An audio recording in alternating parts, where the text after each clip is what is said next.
రెండు తెలుగు రాష్ట్రాల మధ్య సరికొత్త సన్నివేశం ఆవిష్కృతం కాబోతోంది. హైదరాబాద్ ప్రజాభవన్ వేదికగా ఏపీ, తెలంగాణ ముఖ్యమంత్రులు చంద్రబాబు నాయుడు, రేవంత్ రెడ్డి నేడు సమావేశం కాబోతున్నారు.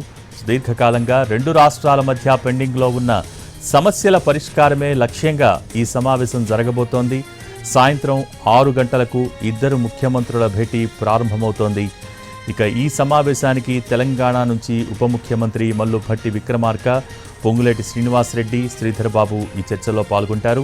ఇక ఏపీ నుంచి ఉప ముఖ్యమంత్రి పవన్ కళ్యాణ్, మంత్రులు అనగాని సత్యప్రసాద్, బీసీ జనార్దన్ రెడ్డి, కందుల దుర్గేష్ హాజరవుతారు.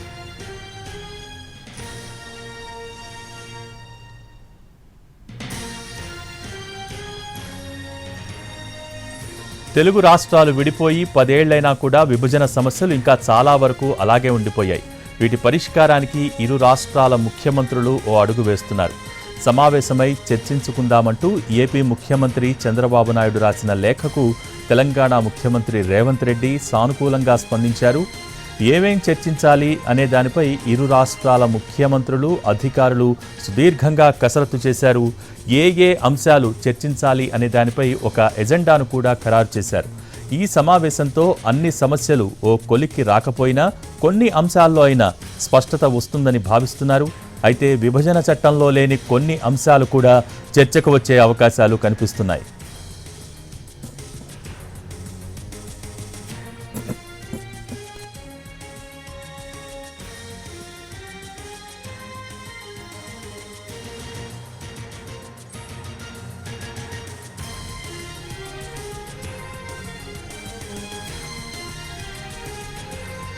ఇక ఏపీ జెన్కో, ఏపీ ట్రాన్స్కోల విద్యుత్ బకాయిల వివాదం పీటముడి పడింది.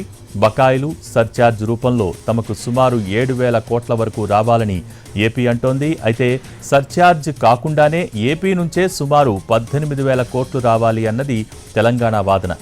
ఏపీ పునర్వ్యవస్థీకరణ చట్టంలోని 9, 10 షెడ్యూళ్లలోని ప్రభుత్వ రంగ సంస్థలు, విద్యా సంస్థల అంశం కూడా ప్రస్తావనకు రానుంది.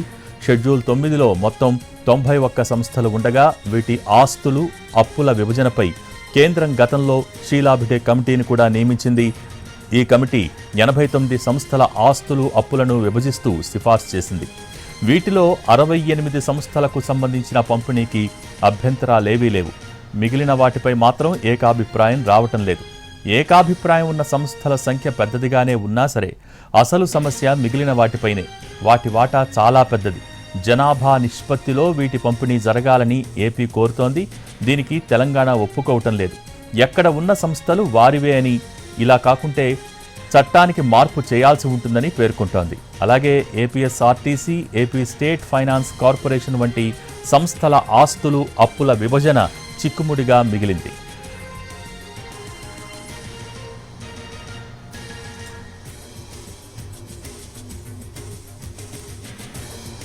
ఇక 10వ షెడ్యూల్లో 142 సంస్థలు ఉన్నాయి. ఇందులో ఎక్కువ భాగం శిక్షణకు సంబంధించినవి.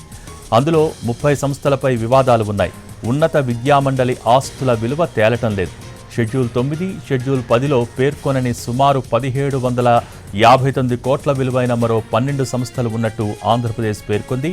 వీటిలో తమకు వాటా రావాలని ఏపీ కోరుతుంటే తెలంగాణ అంగీకరించడం లేదు.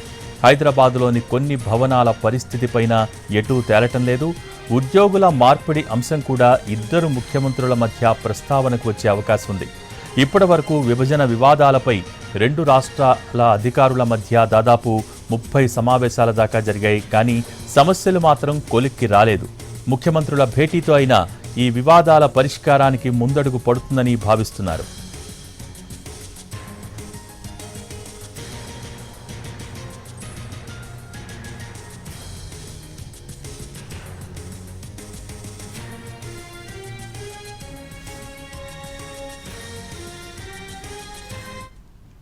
హైదరాబాద్లోని ప్రజాభవన్ వేదికగా జరగనున్న తెలుగు రాష్ట్రాల ముఖ్యమంత్రుల భేటీపై సర్వత్రా ఆసక్తి నెలకొంది. ఇందులో ముఖ్యంగా 6 డిమాండ్లను తెరపైకి తెస్తోంది తెలంగాణ ప్రభుత్వం.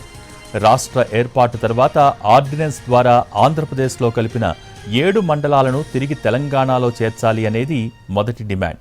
భద్రాచలం పంచాయతీ మినహా దానిని ఆనుకుని ఉన్న మిగిలిన పంచాయతీలను ఏపీలో విలీనం చేశారు. దీంతో భద్రాచలం పట్టణం ఒక ద్వీపకల్పంగా మిగిలింది. ఏపీ సరిహద్దు పంచాయతీల్లో ప్రాథమిక పాఠశాలలు మినహా హైస్కూల్ కూడా లేదు.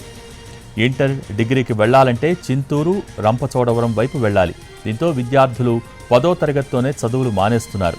సరిహద్దు గ్రామాలలో పోలీస్ కేసులైతే రిమాండ్కు, జైలుకు వెళ్లాలన్న రంపచోడవరం, పాడేరు, రాజమండ్రి వెళ్లాల్సి వస్తోంది. పక్కనే ఉన్న 5 పంచాయతీలు తెలంగాణలో లేకపోవడంతో భద్రాచలం పుణ్యక్షేత్ర అభివృద్ధి ప్రశ్నార్థకంగా మారింది. దీంతో ఈ 5 పంచాయతీలను తెలంగాణలో కలపాలని కోరుతోంది తెలంగాణ.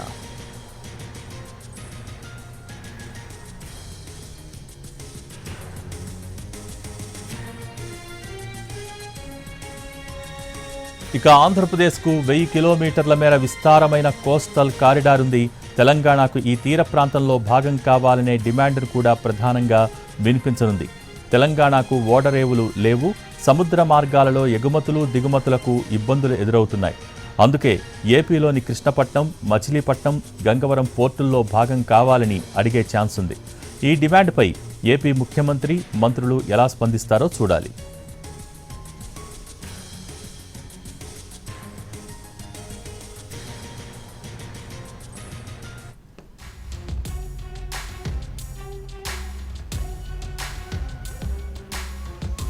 తెలుగు ప్రజల ఆరాధ్య దైవం తిరుమల శ్రీ వెంకటేశ్వర స్వామి. తిరుమల తిరుపతి దేవస్థానంలో భాగం ఇవ్వాలని కోరుతోంది తెలంగాణ సర్కార్. పాలక మండలి తెలంగాణకు కూడా సమాన ప్రాధాన్యత ఇవ్వాలని డిమాండ్ చేస్తోంది రేవంత్ సర్కార్.